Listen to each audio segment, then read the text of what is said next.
Hi, I'm Sarah Sedwick, and if you're watching this, you are probably in my online art mentorship program. This video was recorded as part of our group session for June 2018, and it talks a lot about edges, composition, and color mixing. This video starts off with a segment where I'm looking at our group inspiration board on Pinterest at an underpainting that I've already gotten going.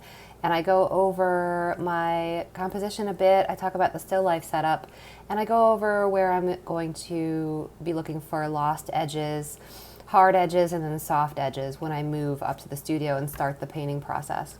If you want to bypass that section, you can skip forward to about the 11-minute mark in the video. And then it moves on to me upstairs in my painting studio, and I do quite a bit of color mixing for the different areas of my painting and create a color test strip, which is just one way to make sure that your color mixtures are on board before you start your actual painting on the canvas. So I hope you enjoy this video. If you have any questions, you can always email me at sarahsedwick@gmail.com. And if you're not already a part of my online art mentorship program and you'd like more information, that can be found on my website at sarahsedwick.com. Thanks a lot. Enjoy. So let's look at the painting that I'm going to work on a bit when we go upstairs. I want to talk about color mixing, and I'm going to do that. But then I want to talk about edges a little bit too. And I did this underpainting the other day from life, and it's just oil on canvas. I'll show you how I mix up this color for the underpainting that I do it in. And here's a photo of the still life. You can see that I posted all of these on Facebook, and on Facebook I posted a photo I took through the viewfinder also. And that one's a little better as far as being able to actually photograph the way my eyes see. But you can see that the camera really distorts things and that I don't see the world the way the camera does. So even when I get the camera, this is my phone camera, on the square mode, because if you use the photo mode where it's the long skinny photo, it really stretches out and distorts things. So in case you didn't know that, if you're using your phone camera to photograph something like you're painting or a subject to paint, do it in the square format, because it really gets elongated when you use the photo format. And that's at the bottom, you can swipe through. So let's look at this real quick. And one of the things that I do, that I purposefully act to do when I'm creating an underpainting, is to figure out where my lost edges are. The hard edges and the soft edges kind of fall in line for me automatically behind the lost edges, and I'll explain that a little bit more, I hope. But first, I use this as a note-taking system to find my lost edges. And so where are they? Here. Okay, it's not as easy to see it over here because the camera is drawing a line for you at the edge here. But when I look at this in life, I don't see a huge contrast here, and I want this edge to be lost because I have strong contrast here, because I have strong contrast here, and up here is, I think, going to be also, maybe not quite as much here.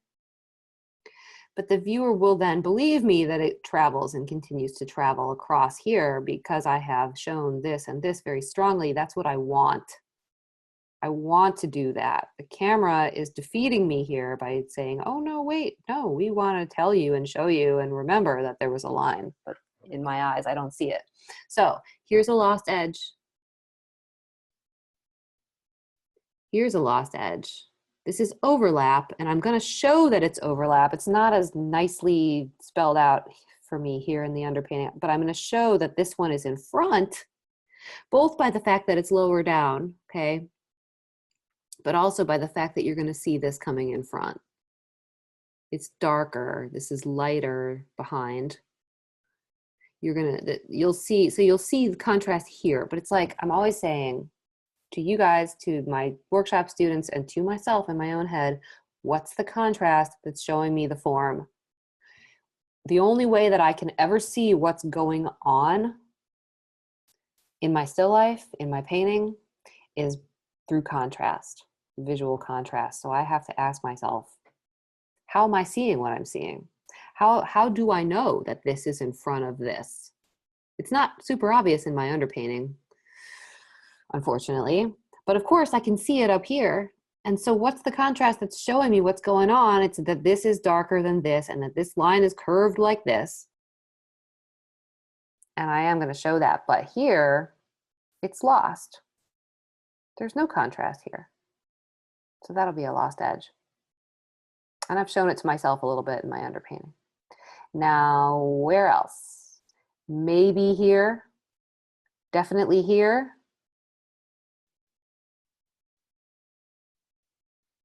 And then here. This is also closer to the edge of the picture plane than I think it is on the canvas.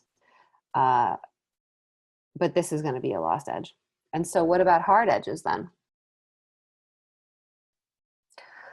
Kind of the way I do it is I find the lost edges, I find my hard edges, and that's more of an intuitive thing with me now, but any edges that aren't hard or lost are going to be soft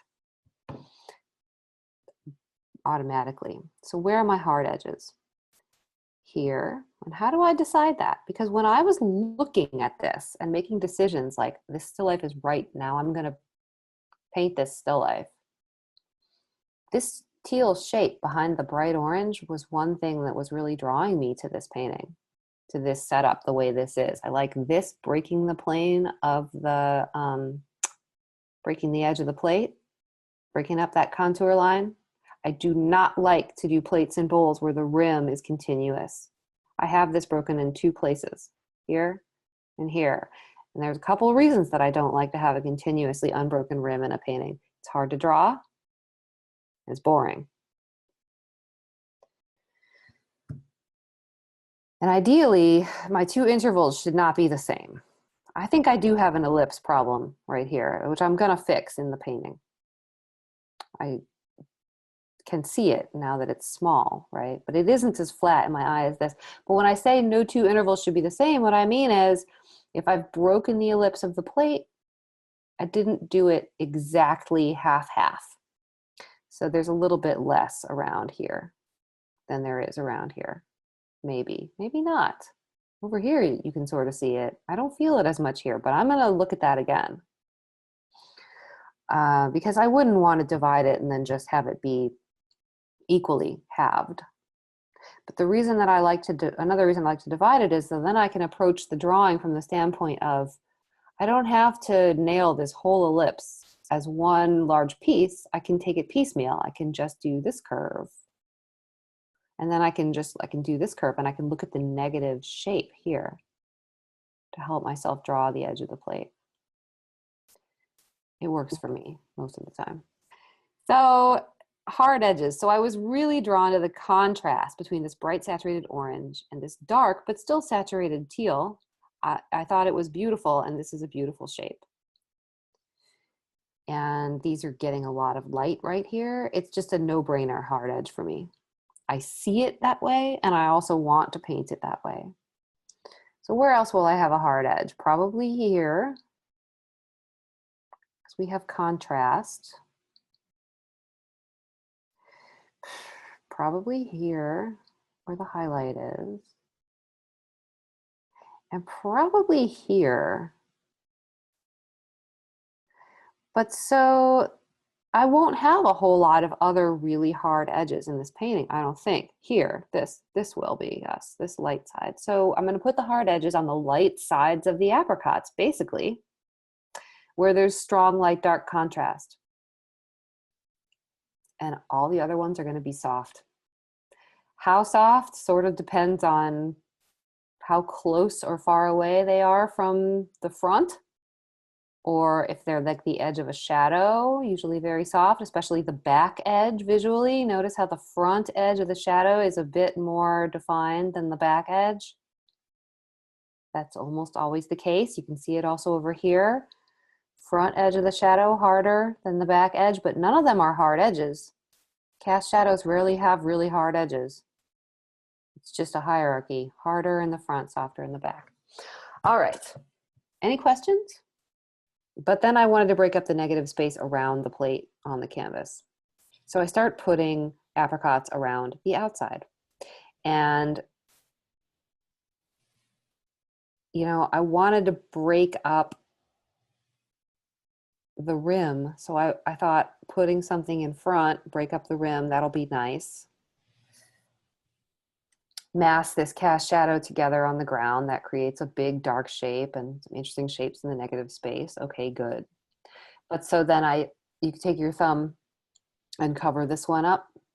So then I come and I have, and also the other issue with these apricots is which way will they face? Which direction will their little noses be pointing? Because that creates movement too. Which way are they facing? This one is slightly this way. This one is definitely looking this way. It's like the direction of the gaze of this fruit. It's crazy, but it's real for me anyway. So if you take your thumb and cover this up, that's what I had. I had this stuff and I had one in the front and I had one in the back and I had nothing over here. And it's just jiggling them around to see which way they're going to face. Before I did any of this, I had to pick out the colors of the paper for around it. So these papers, they're a mixture of just regular printer paper that comes in different colors. And then if you go to the art supply store, there's drawing paper that comes in various sizes and in different colors. And that's what most of it is. That when I go to paint this, I am probably not going to paint this edge, this paper edge here. Maybe, probably not. That's not my plan. But will this be cooler and a bit greener as it goes back? Yes. Okay. Mm-hmm. I'm going to treat these like they're the same thing. Okay. But will this be maybe a little warmer in the corner than over here? Maybe. But I'm not going to paint the line of the paper. I could, but that's not my plan in this one. So sometimes I do it differently. Okay. And I just like the color combinations. I liked the way the purple looked. It doesn't look quite this way. The photo is not giving me good color reference either, but really it's just about color combinations. And I've been trying to get more of a full spectrum into some of my paintings lately, but anyway, so this one has yellow, green, blue, orange, purple, red. It has it all. It has the whole spectrum in it. Can I really get that across? We'll see. We'll see. So let's go do some color mixing. Now, hi, everybody, and welcome to my studio. I'm Sarah Sedwick, and this is my online mentorship program group session for June 2018. We got started this session already today looking at our group inspiration board on Pinterest and talking a lot about edges, the 3 different kinds of edges, hard edges, soft edges, and lost edges. And we're going to continue that conversation up here in my studio. And I'm also going to show how I get started mixing up my palette for painting. You can see I've got an underpainting started over here behind my shoulder on the easel. And I've posted pictures of this underpainting and my reference, my still life, on the Facebook page. But if I turn the camera just a bit, let's see, will this work? No, we're too high up. There's my still life. Not the angle that I'm looking at it from, but you can see that it's over there on a table with a spotlight. And I am actually going to be working from life today, not from reference photos. So here's my palette. I have titanium white, cadmium yellow, Hansa yellow, yellow ochre down in the corner, cad red light, excuse me, alizarin crimson, cerulean blue, ultramarine blue, ivory black. This is solvent-free gel by Gamblin. And then I've started to mix out a few more colors. This is basically a split primary palette, which is how I love to work normally. And I've added in the bonus of the yellow ochre from the tube and ivory black from the tube. Okay, so as I said, I started with my split primary palette. Warm and a cool red, warm and a cool yellow, warm and cool blue. And then I often use ivory black as my cool blue, darker, duller blue, and the yellow ochre. You can mix a yellow ochre equivalent, but I like the opacity of yellow ochre from the tube. And then after I started with this, I mixed up purple from the alizarin crimson and ultramarine. I will often use dioxazine purple from the tube, but I wanted to mix it today. And I mixed this brown pretty much from everything. 2 blues, 2 reds, 2 yellows in the mix there in that brown. This is just how I've been doing things lately. I haven't been using brown from the tube. I've been mixing one, and I like to have it as I start. And then I mixed up a color for my underpainting. Now, you see, when I did this underpainting in this kind of sepia tone, burnt sienna will work for this, but I like to mix up this warm neutral orange and do it with that. Okay, so this orange color is cad yellow, cad red light, and a bit of ultramarine blue to make that. And that's what I did the underpainting in. So how am I going to start? Before I even ever start painting, I will do the underpainting, and then I kind of let it sit and sink into the canvas a bit. And I will mix colors on my palette for my subject matter. So looking at my still life, I'm going to start mixing. And what I want to do is mix something for the light parts, the light side and the shadow side of each object or area of my painting. Minimum, before I start painting, I will pre-mix that. So what do I want to start with? Probably let's do the apricots, and let's say the lighter side of the apricots is orange, right? So I'll start with some cad yellow and some cad red, and I'm going for a light saturated orange. I want to point out that with color mixing, I use the palette knife like a spatula. I scoop the paint onto the front of the knife, I flip the palette knife over, and I mix the paint by pushing down into the palette with the top, the offset part of the knife. I see a lot of painters mix with the back of the knife, like this. Is that clear, the difference between scooping onto the front and pushing to mix? And mixing with the back of the palette knife against the palette? Neither way is wrong. This is just the way that I like to do it and feel that it's most efficient. So try it my way. Then you can go back to mixing with the back of the palette knife if you want. Scoop onto the front, flip over, push to mix. And if you try to keep the paint toward the front half or third of the tip of the palette knife, it's a lot easier to get it off by just pushing down. I don't ever recommend scraping the knife against the edge of the palette, and this is one of those disposable palette pads. You'll just make a mess if you ever go near the edge. So that said, we're mixing for the light side of the apricots. Cad yellow and cad red to make an orange. Now I'm going to add some Hansa in just to see what happens. Color mixing is a journey, you know, especially with this few colors around the outer rim of the palette. If you take something too far in one direction, you can almost always walk it back just by adding the opposite. So don't ever think, oh, I'm going to screw it up. I can't take a risk. It will become mud. It will be unsalvageable. Even if it doesn't end up being perfect for the area you were aiming at, there's a very good chance it'll be useful for some other part of the painting. So don't be afraid to take a risk in your color mixing. And also, you can leave things and kind of let them sit and keep mixing and come back and revisit them. This is like maybe not quite pink enough for some of the areas, but it'll work for some parts. Let's do cad, mostly Hansa yellow and some alizarin crimson, and see what happens. That'll be a pinker orange.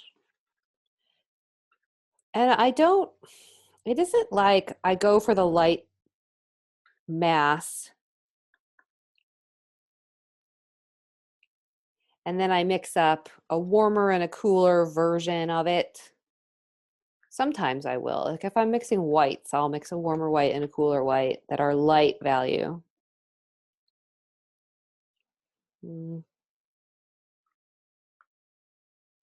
Pinker. So I'm going to bring in some red, some cad red, and some white.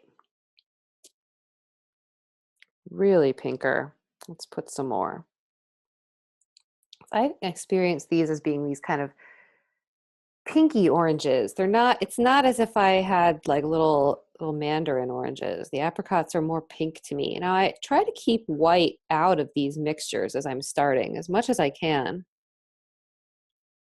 That's nice.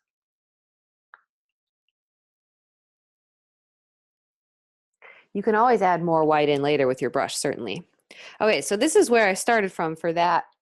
And it's, oh, that's nice. So it's like, see, I put it on my palette knife and I hold it up to the still life and close one eye, and I can kind of judge it, at least whether I'm getting the value close. Now, this is feeling like the value of the shadow side of the apricot, but maybe it's too saturated still. The rule of thumb when mixing anything is you'll have all three primaries in almost every mixture. So if I've only got reds and yellows in this, I can be pretty sure that it's going to be too saturated by the time I get it up to the canvas. It's just going to be too pure. It's pretty shocking how neutralized, how weakened, how dulled most of the colors that we see around us in the world really are. You know, we think of weak color as a negative, but naturalistic feeling color that we see around us in the world, it's almost all incredibly grayed down. So think to yourself, if I've only added 2 of the 3 primaries to any mixture on my palette, probably I need to neutralize it with something, a little bit of something else. And that makes it also feel more sophisticated. So if I only have red and yellow in this, I need a little bit of blue. And so I think that my go-to blue, at least what I'm going to try, is going to be cerulean because of that plate. That turquoise plate is going to be bouncing a lot of light into my oranges, into the colors. That's good. It's a little bit brownish now. And I have this one that's so nice and red. And so when I say color mixing is a journey, what I'll often do is I'll take something up to a point. Like I'll mix, let's say, some alizarin, some cad red, and both of these yellows. And now that's a very fiery red orange.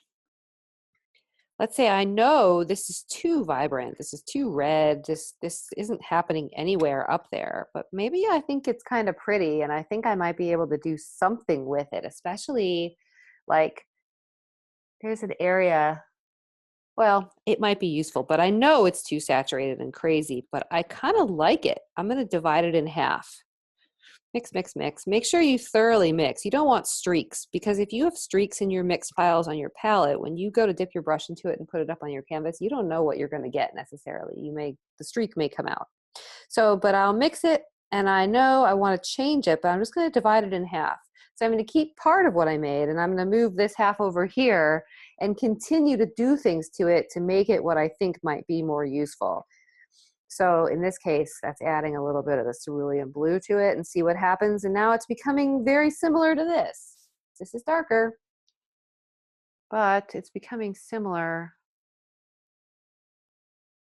And so when something, let's really make it similar. Let's put some more cerulean in it and maybe a little bit more alizarin.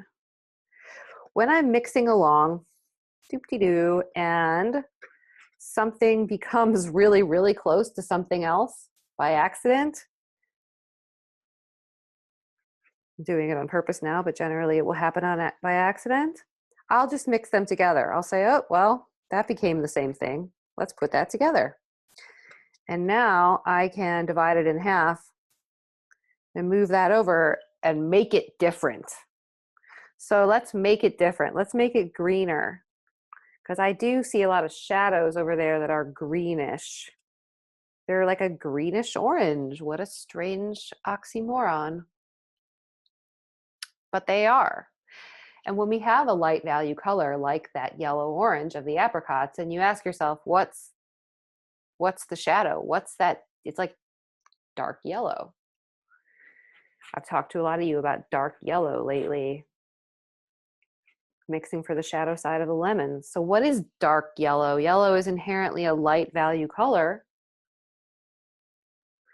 The dark yellow is going to be either a green or a brown.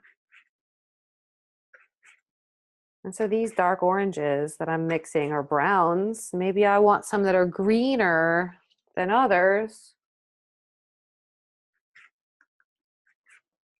And just adding these bits of blue in very slowly.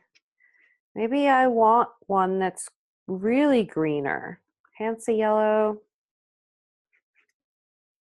A little more of this blue. Really slow going with the blue. And now that's real close to this. Let's make it even greener. Maybe some ultramarine and some Hansa.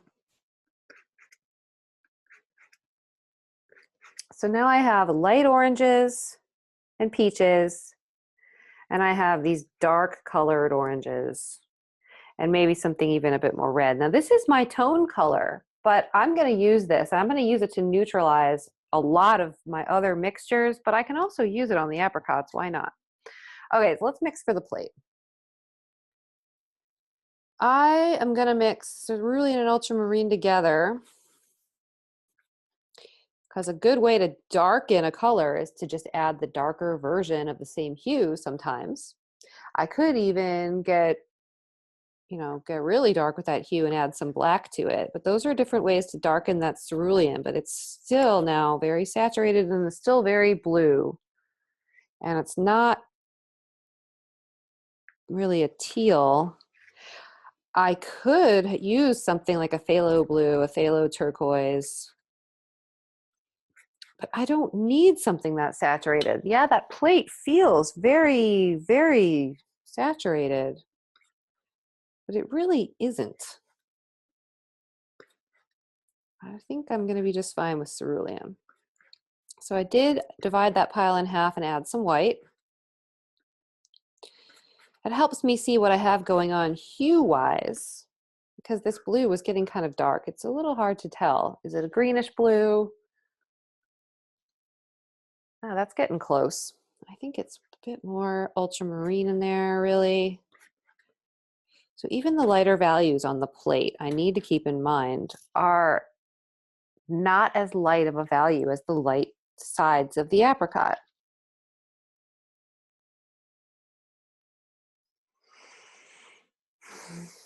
Squinting. So I have blue and yellow in this, but I haven't added any of the third primary at all. So I'm going to put in a whisker of alizarin crimson. I'm probably going to need to add more later. My guess is that when I get this up onto the canvas, a little bit more alizarin, it's going to be very saturated.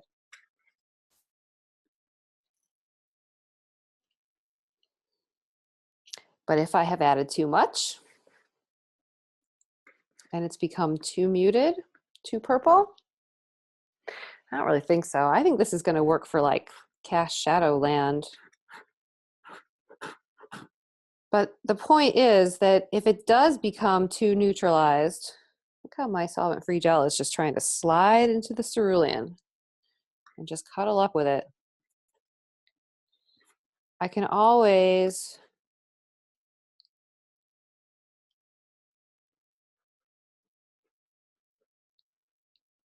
leave it and move into another pot. This is a hard one to diagnose just on the palette.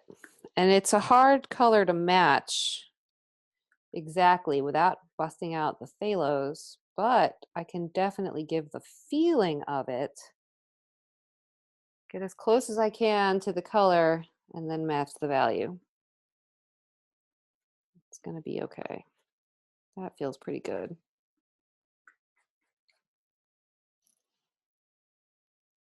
Time spent mixing is time spent painting. People don't want to spend time on this phase because they think that it's not really painting, you know. People get impatient, they want to jump in really fast, they want to get that brush on the canvas. But this time that you take, you're looking at your still life, you're looking at your paint,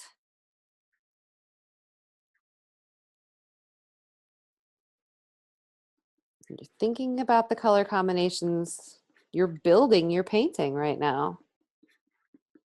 So this time, far from being wasted, is active painting time. And I will generally spend 10 to 30 minutes mixing colors before I paint. And then my brush, I don't mix every little detailed area. Every little slight color shift I see. Ooh, I like that purple. That's like cast shadows on the plate. And then what else might I need? Maybe something for that purple background and something for the light negative space in the foreground.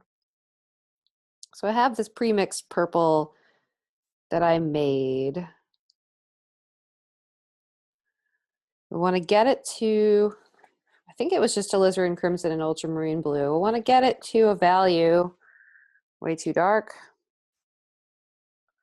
that matches what I see in that paper.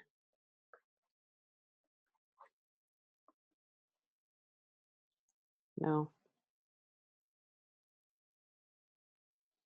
Put a little cad red light in there.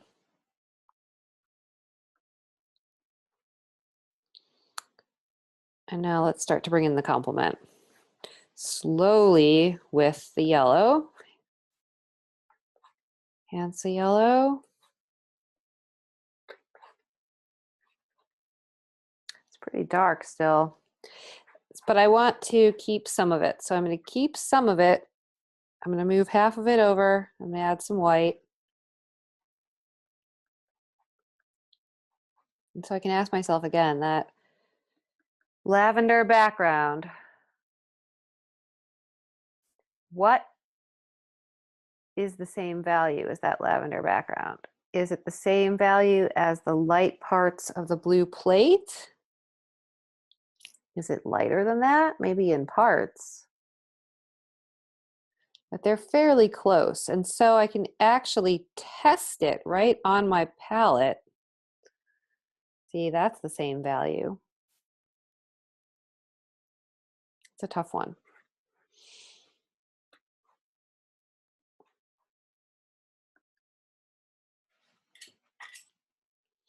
If you're not holding up your palette with your left hand, keep a rag in your left hand or have a rag on the tabletop that you can wipe the palette knife on.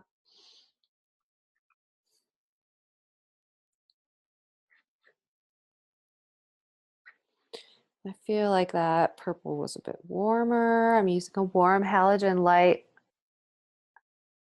Getting closer.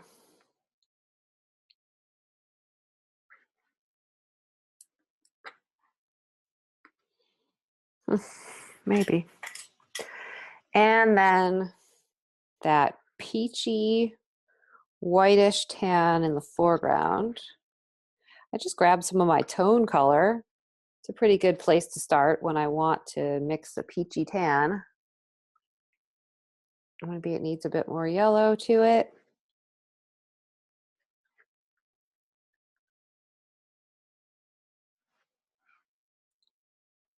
My goal is not, I want to get the color to be correct. I don't want to say, oh, good enough, I'm going to launch in.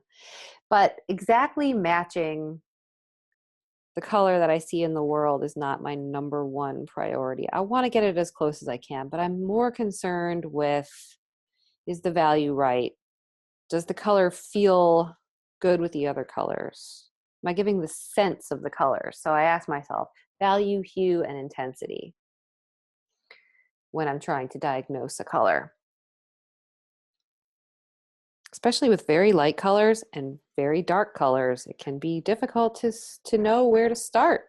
How do I mix for that cast shadow? Well, ask yourself, what is the cast shadow? You can use a color isolator, right? In our little gray viewfinders, there's a hole cut out of the middle. And if you hold that up to your eye and look at a color through that hole,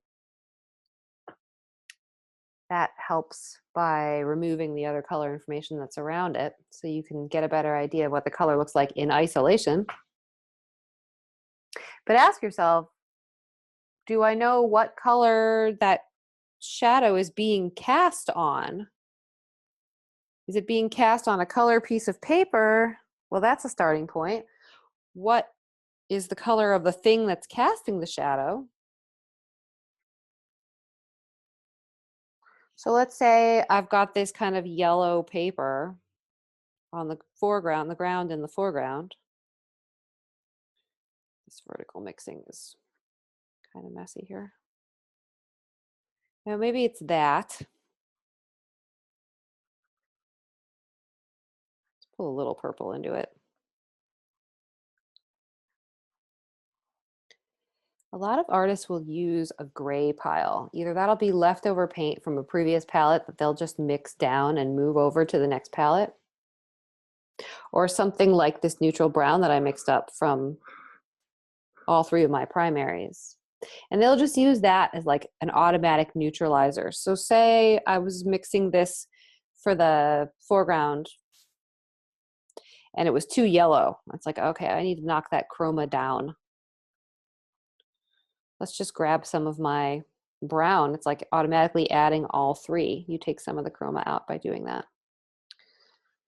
I don't use a gray pile or a mud pile that often, but I do the brown thing a lot. And I will use the tone color that I mixed also, which is just a lighter version of that brown to neutralize things pretty regularly. Okay, so, the cast shadow.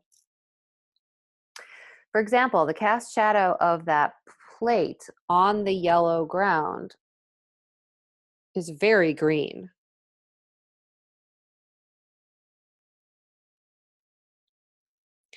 It's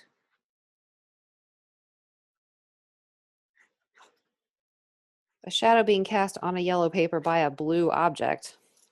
So it makes sense that it would be green.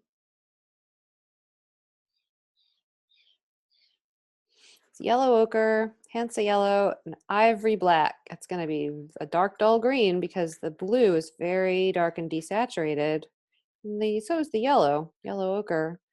Yellow ochre is real opaque though, so it's going to lighten, which is fine. That's pretty close to the darker part of the cast shadow there. If I want to lighten it a bit more, I could go for a bit more yellow ochre. Let's just lighten it with yellow. Always try to lighten colors with yellow, especially colors that have a yellow component before you go adding white, although you may need a little white. And so if all I have is blue and yellow in this, chances are I'm going to need some of the third. So let's put a little bit in there. I'm probably going to need more. I'll go for some of that brown. Just because it is a cast shadow and we expect to find less color in there. I don't know. It's bluer than that. And probably lighter.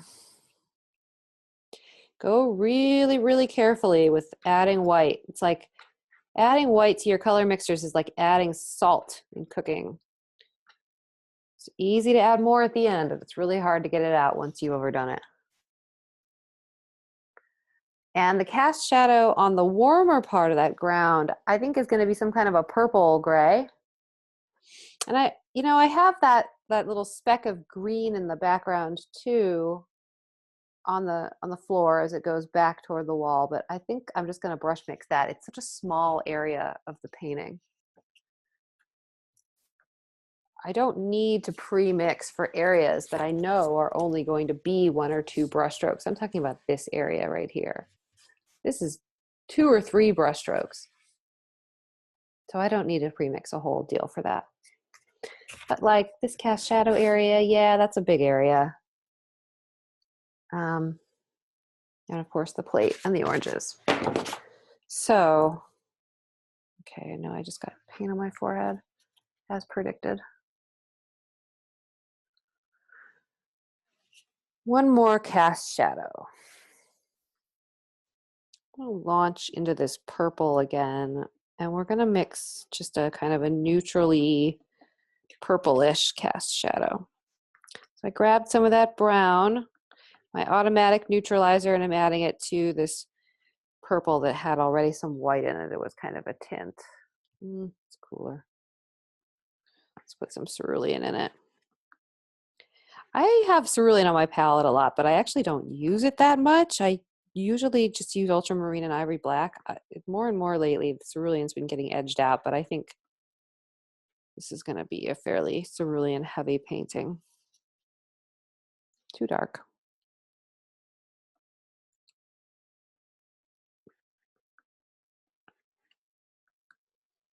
Way too dark. It's a cast shadow on a light value surface.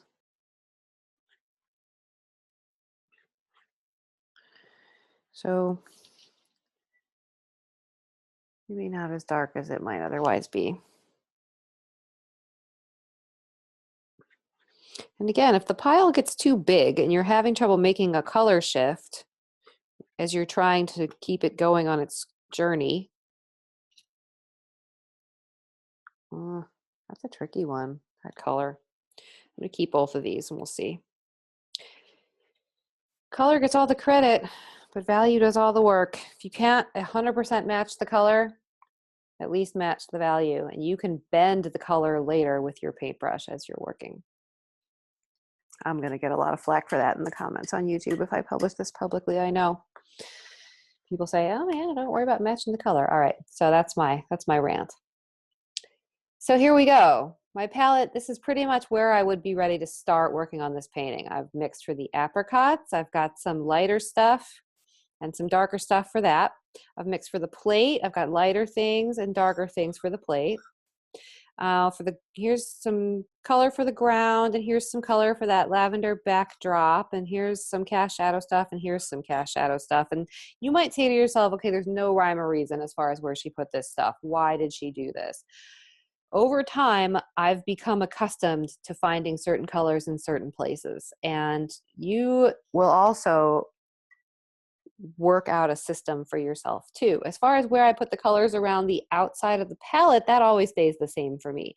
And those of you who've been working with me for a while are familiar with that, with seeing me lay out my colors this way. I always lay them out the same way on my palette. Yellows go along this side, whites in the upper left-hand corner, reds along the top, and blues down the side. And I do it this way because that's how I was told to do it in Painting 101 when I was 17. And I have not changed it in 20 years. So I encourage you to figure out something that works for you and not change that either. And so it also, no matter which yellows I'm using, they will be on this side. No matter which reds I'm using, they'll be on the top. And then I tend to mix my reds, oranges, and yellows near the reds and yellows. So this side of the palette is where I'll usually mix my yellows and oranges.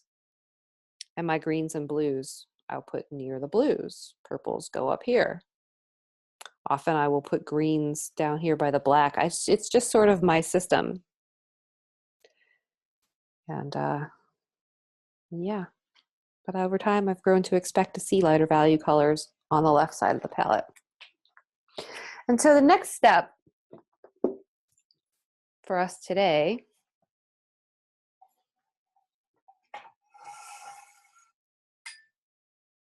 Hi guys,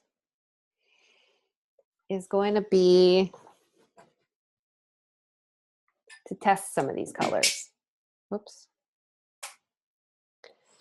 I've put a kind of a test strip on a drawing board. And so on the easel, I've got my canvas and a drawing board, and I put a test strip of paper up here. I don't usually do this. Often I will just be mixing along. Now all my mixtures feel like they're upside down because I mixed them the opposite way. But so usually I will just be mixing. I'll have the palette on the table and the canvas on the easel, and I'll say, okay, well, light side of the apricots, let's try it. And I'll just take it up to the canvas and kind of give it a smudge and say, well, how does that look? Yeah, that looks okay. But maybe it could use a bit more yellow. Maybe I want some orange that has a bit more yellow in it. So I'll pull half of it off to the side and I'll mix in some yellow. What a mess I made out of this yellow, huh?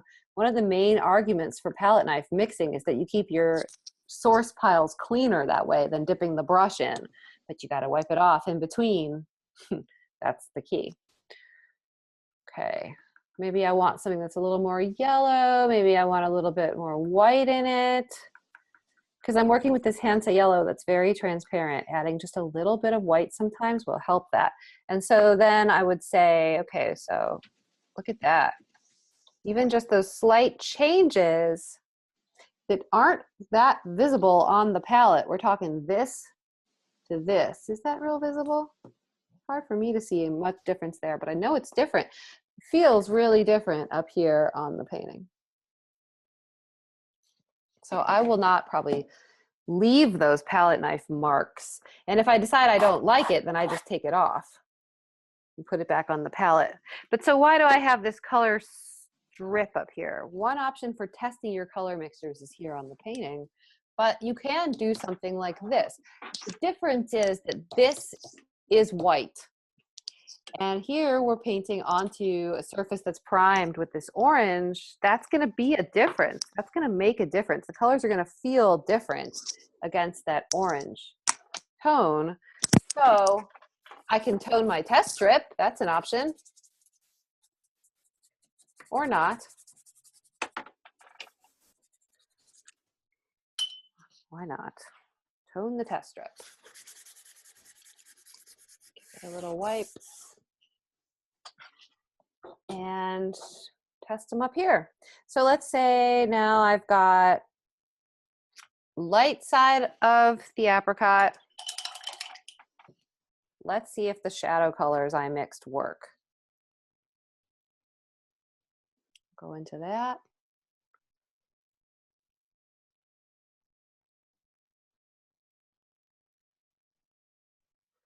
And maybe even this darker red. If you're gonna do this though, I don't know.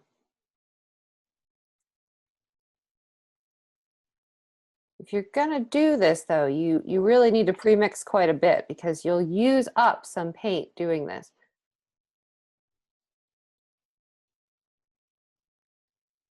And so separately from having to worry about drawing, I can test the colors up here and get an idea of whether they're going to work together without having to worry about drawing. Let's test the plate.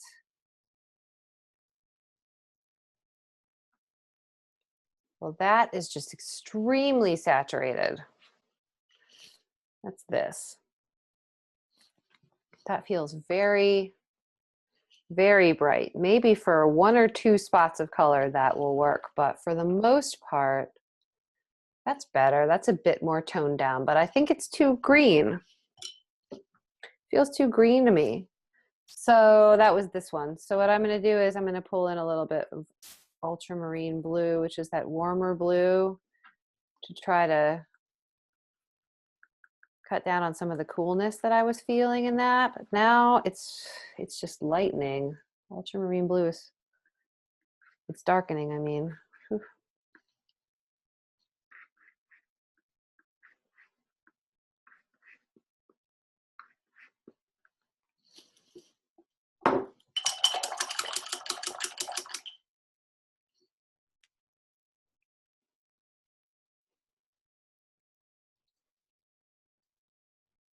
Okay, so now it feels less green, but it's back to feeling more saturated.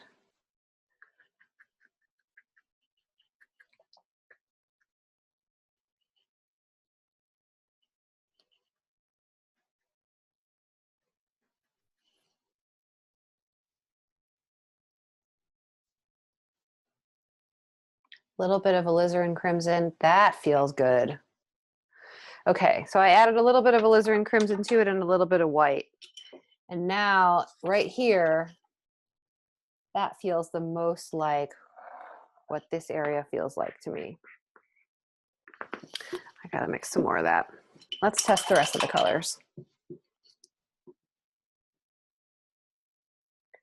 One good thing to use this for is to judge your cast shadows against the light mass of the ground. So let's say I'm gonna go into this yellow that I mixed up for the foreground color for like this area.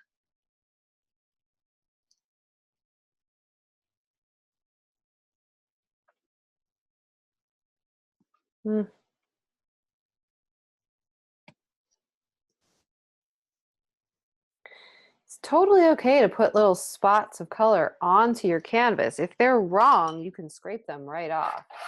But if you're nervous about that, or if you're afraid of screwing up your underpainting, the test strip is a good option. Now, I think that those colors are not saturated enough. I want more oomph up there.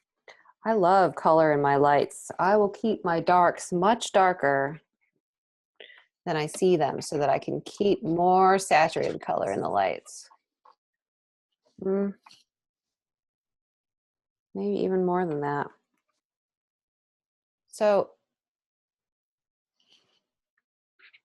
this is that cast shadow that I mixed, that green, and it's so very green. Too green for like the cast shadow of the apricot on the ground. And so how do I fix that? Well, I think I'll probably bring in some more warmth into it. If it's too green, the antidote is red. And it might even be red-orange because it's coming, there's light coming into it from the apricot. So Sarah, you're working on a dried underpainting. yes, I am. You usually like it to be, a little bit wet normally, or? I do. Yeah, I will do the underpainting and then I'll spend 15 or 20 minutes mixing colors, testing them up on the painting as I go.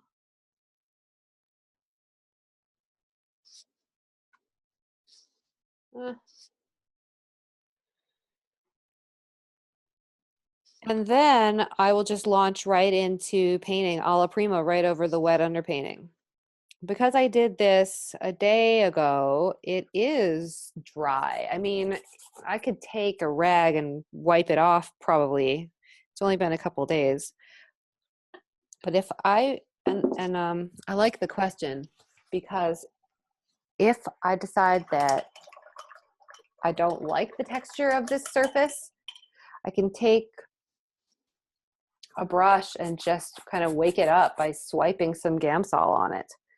Not scrubbing, because if I scrub, I can still pull this up quite a bit. But if I want to just wet it a bit, oops, not over the part where I already tested some colors.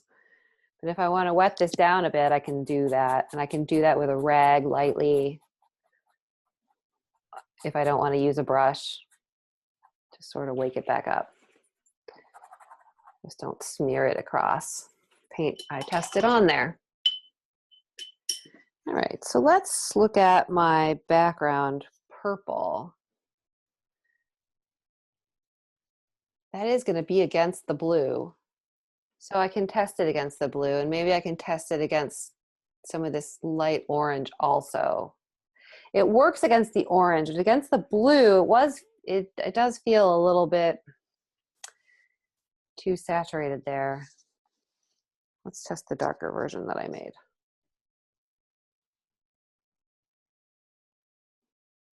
It's too dark, too blue. It needs a little bit more red in it. I'm going to put some more cad red light into that purple. That might have been too much. But just trying different methods of testing to see whether your pre-mixtures are working or not, because it's not great to launch into your painting and then flounder around like, oh my gosh, these colors are, none of them are working. And we know from mixing the value scale that sometimes what looks like it's working just fine on our palette doesn't work when we get it up on the value scale. You might have a different lighting situation on your palette than you do on your canvas. The canvas is parallel to your eye, and the palette is, if it's on the tabletop, is not. That's, yeah. So I think the darker parts of the purple background are close to the mid-tone of the apricot in value. All right, it's close. But it's just, Another way to check things, I usually test my mixtures right on the canvas with the palette knife. But if that doesn't work for you, try this. You know, you end up with a bonus little mini abstract landscape. And another way besides just looking at your palette to see how your colors all look together. It's a good idea.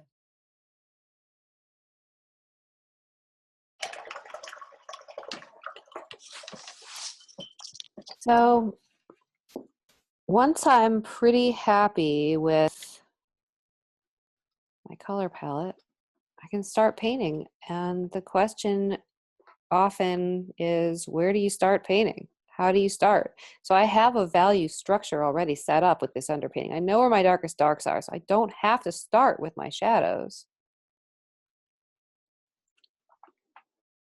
because I already have some idea about how dark my darkest darks are and where they're going to occur. So where I want to start is with something that is an easily diagnosable color. An easy win. Something that I can get right fairly easily and then judge the other stuff against. Often for me, that comes in the light. See color more easily in the light. I want something that's really, it's too dark, distinctive. How about this light saturated part of the blue plate?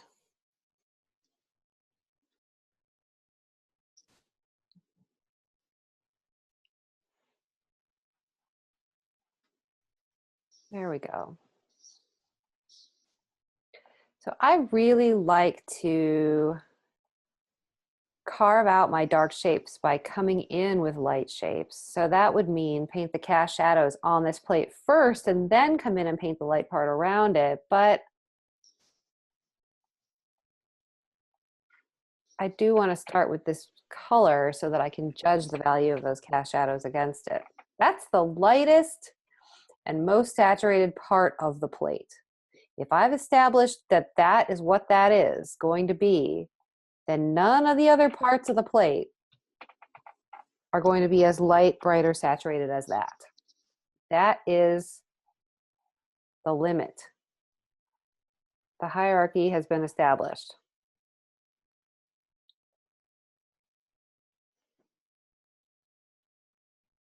And I find that very helpful, because now I can say that if I see the plate getting a little darker,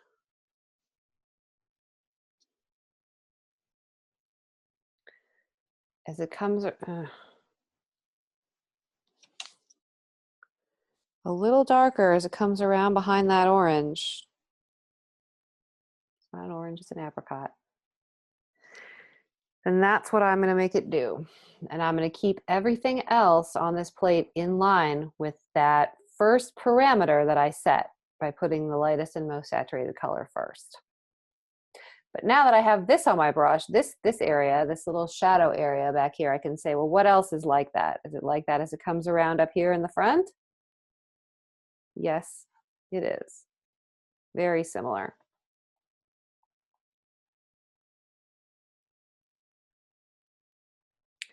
And then maybe I see just a little wedge of that there too.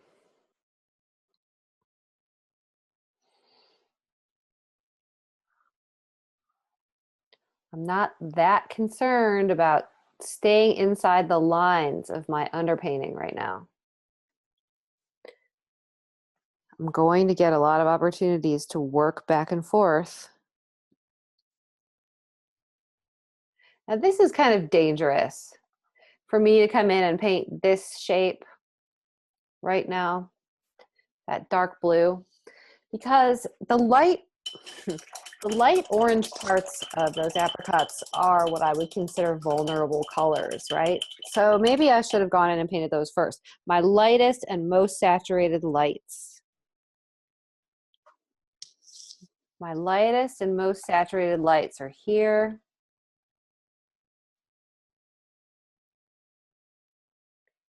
And so while your brush is clean and while your Gamsol is clean and while you don't have these blues around to get into the oranges and mess them up, I definitely recommend doing your vulnerable colors, your lightest and most saturated colors. Because if I drag the brush into that blue at all, which I just did on purpose, and then I come in here and keep trying to paint this, my light saturated color has been contaminated with that blue from the background, and now I have to really struggle with it to keep it clean. So, yes, I started painting into the plate, but maybe I should stop myself there and say no.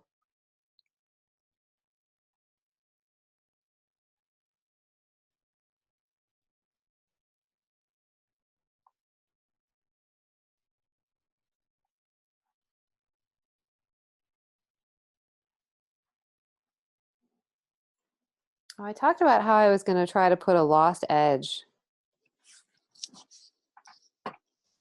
how I was going to carve this apricot out from the one in the front of it by making sure I showed that overlap there against the light, but that then this was going to be a lost edge between the two shadow sides after that. And so I'm going to paint really from the general to the specific, painting these two shapes into each other. And yeah, establishing those big light and dark shapes. And then I can come in and say, okay, well, no, there's part of this that feels redder, warmer, cooler. And I can modify on top. But once I get the value relationships established, only then can I come in and show those variations. I can work into the shadow with something slightly darker.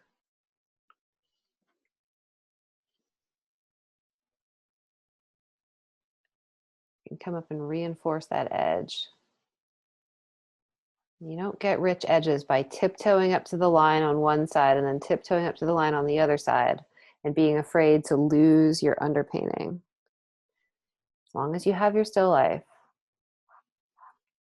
you can always go back to the drawing phase. And you see how I kind of popped out that hard edge by putting something a little bit darker behind it?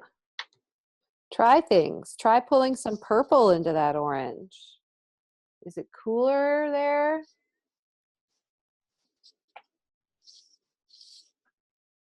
Don't be afraid to try things. Darken it right at the contour line, and then I can come back in with some clean brush and some thick paint.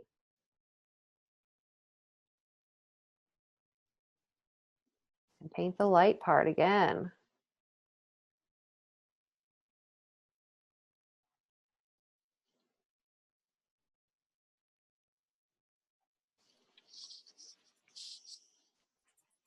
And then maybe back again into the dark. The more time and attention you give an edge, the more of a focal point it's going to be, provided that you don't overwork it, of course.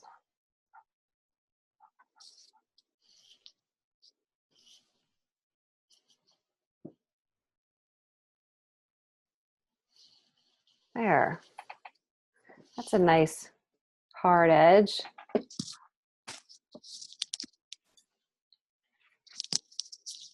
And where you want a softer edge, think about blurring it just once or twice. Using a thinner paint, just kind of dragging it out, letting some underpainting show through. But where you want a harder edge, think more contrast, thicker paint, really working back and forth across that edge to create that. You guys feel that harder edge right there?